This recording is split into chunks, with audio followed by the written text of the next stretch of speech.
It's irreversible. The damage has been done by human race. No, I'm not talking about ecological horseshit, because I don't give a fuck. That's all horseshit. It's irreversible. There is no reversal. It's like we're in the 7th stage of cancer, and there's only 4 stages, you know? But we ought to make hay while the sun shines, you know, and because there is no coming back, Rose. I mean, this is it. The world is over. It's fucking over. And but at least we're gonna go out with Trump with a fucking financial bang. All the goody two-shoes on the YouTube that want to save the world, but it couldn't be more perfect for us. And as I said, you know who's behind Bitcoin? Putin. It's a Ruski conspiracy to fuck up the American economy and the world. It's a long-range plan he started 7-8 years ago. He's going to see the demise of the Western financial world while he's still the head of Russia. He's going to be there long enough.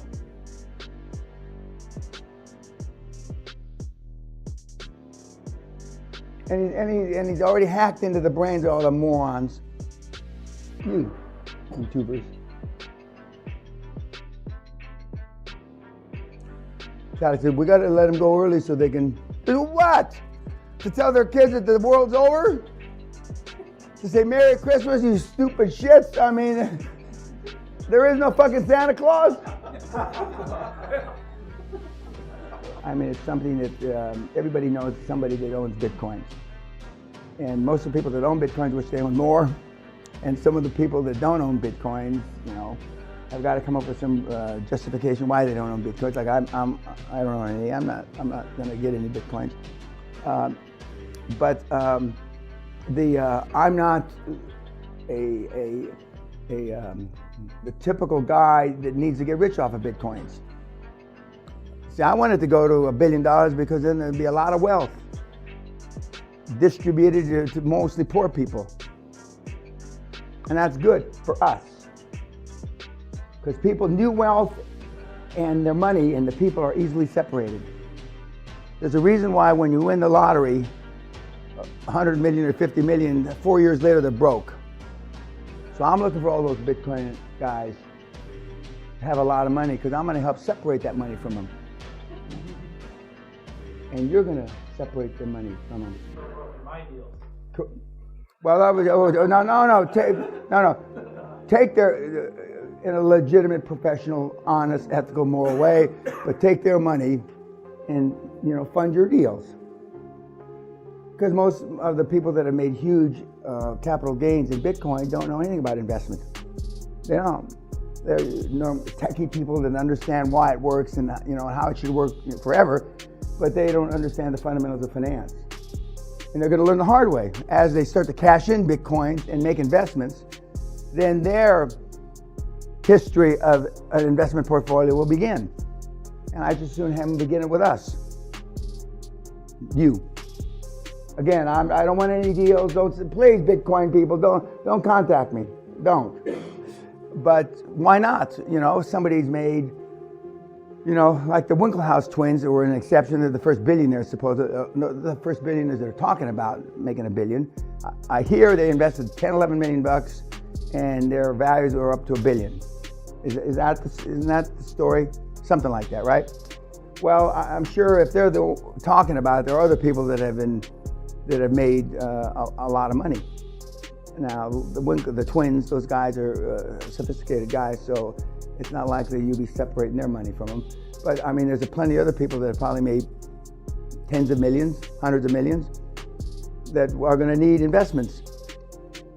You know, under the theory that you should spread your risk. I'm not one of those people that believes in spreading your risk, but I mean, most people do. If you've got $100 million in Bitcoin value, they're probably going to be looking to cash some of that in. And I told a couple of people that I know that have made quite a bit of money, sell half, keep half. And keep half, when it goes to $1 trillion, Sell half so you can change your lifestyle now. Sell half, keep half. And that's the general.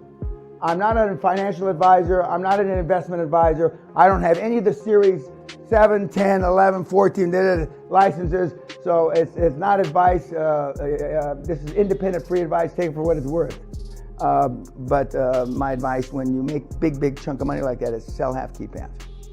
And I know at least one of the individuals I told followed my advice. Because the half will change their life forever.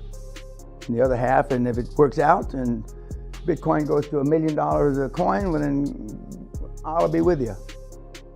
I'll be with you. But at some juncture, people are going to start, using that money to change their lives. Because if you have $1 trillion in Bitcoin and you're not using it to spend or buy anything, you got $1 trillion in Bitcoin. And I would imagine that they're going to I don't know why the guy eliminated his portfolio a few days ago. I don't know any of the history behind that. But sell half, keep half. And in anything that you make a lot of money in, that's normally my advice. Sell half, keep half. And that you change your life. Now, when you own and control the majority of the slum lettings in Scotland, like somebody in this room does, I mean, he couldn't give half away, let alone sell half. But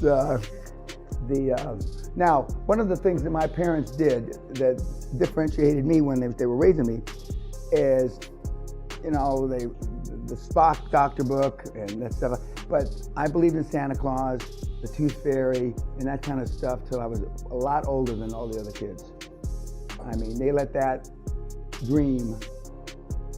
I mean, I got in a lot of fist fights. Now, fortunately, I was the biggest kid on the school grounds. So, but I mean, a lot of, they'd say stuff about, your dad being Santa Claus. It used to hurt my feelings. It hurt me. And so I'd punch him. But if I hadn't been the biggest kid of the schoolyard, I'm not sure if my parents would have let that dream. But self-esteem is built the first 7 years, remember? 7, 8 years. And obviously, most kids 6, 7, 8 years old, 6, 7 anyway, still believe in all that good stuff. And I sure as hell did, longer than that. And but that's, we show the happy smiles and faces of the kids, and unless the kid's wearing a nap, he's happy. Even Graham was happy back when he's 5 or 6, I'm sure, And then the reality of being here in Scotland caught up with him as he grew up.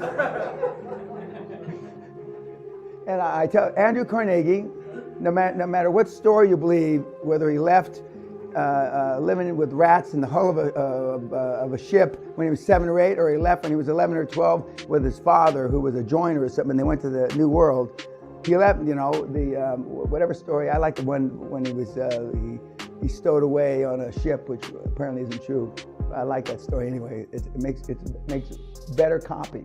It makes better news. I'm a believer in fake news if it works. I was watching myself on YouTube and I was crying. I love that shit. Unfucking-believable how much I love myself.